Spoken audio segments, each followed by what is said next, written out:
London से भारत अपनी छोटी बहन निशा से मिलने आई थी। रात के करीब 8 बजे होंगे। मैडम माया दिल्ली एयरपोर्ट से टैक्सी पकड़कर निशा के घर के लिए रवाना हुई। उस रात धीमी धीमी बारिश के साथ आसमान में बिजलियां कड़क रही थी।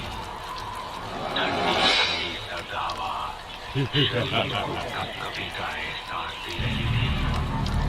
बारिश के कारण गाड़ी धीरे धीरे दिल्ली से आते गांव से होकर गुजर रही थी कि अचानक मैडम माया की निगाह सड़क के किनारे बने प्राइमरी स्कूल के कंपाउंड में खेल रहे 11 या 12 साल के एक विदेशी बच्चे पर पड़ी।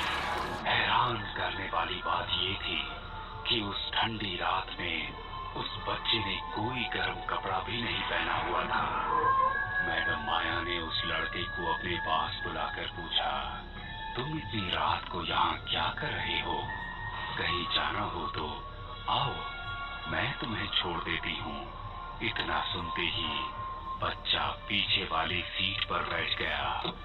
मैडम माया ने उस बच्चे से उसके बारे में पूछा तो बच्चे ने कहा, हम रशिया में रहते थे और यहाँ एक टूर पर आए थे। और मैडम माया उसकी इतनी सी आवाज सुनकर ही चौंक उठी, क्योंकि उसकी आवाज सामान्य नहीं थी। मगर वो बातें करती रही। तभी बच्चे ने कहा कि मैडम माया, मुझे बस यहीं उतार दीजिए। अपना नाम सुनकर मैडम माया ने हैरत भरे अंदाज में बच्चे से कहा, तुम मेरा नाम कैसे जानते हो? मैं तो तुमसे पहली बार मिली हूँ। ये सुनकर बच्चे ने कहा कि मैं तो सबकी नाम जानता हूँ और मुझे ये भी पता है कि तुम अपने खोई बेटे को तलाश रही थी। मैं आपको भूलूंगा नहीं। और ये कहकर वो कार से उतर गया। मैडम माया उसे आवाज लगाने टॉर्च लेकर नीचे उतरी। और ये क्या, वहाँ तो दूर दूर तक सन्नाटा था। तभी अचानक पास से एक कार गुजरी। उसमें से किसी ने मैडम माया को देखकर पूछा, क्या हुआ मैडम, आपकी कार खराब हो गई क्या? या क्या आप किसी को तलाश रही हैं? मैडम माया ने उस शख्स को पूरी बात बताई। सारी बातें सुनकर उस शख्स ने मैडम माया को उस रास्ते पर मौत बनकर बरसते रशियन लड़के की प्रेत आत्मा का किस्सा बताते हुए तुरंत वहां से चले जाने को कहा। उसने बताया कि करीब 2 साल पहले बहुत से रशियन लोग एक सड़क हादसे में मारे गए थे।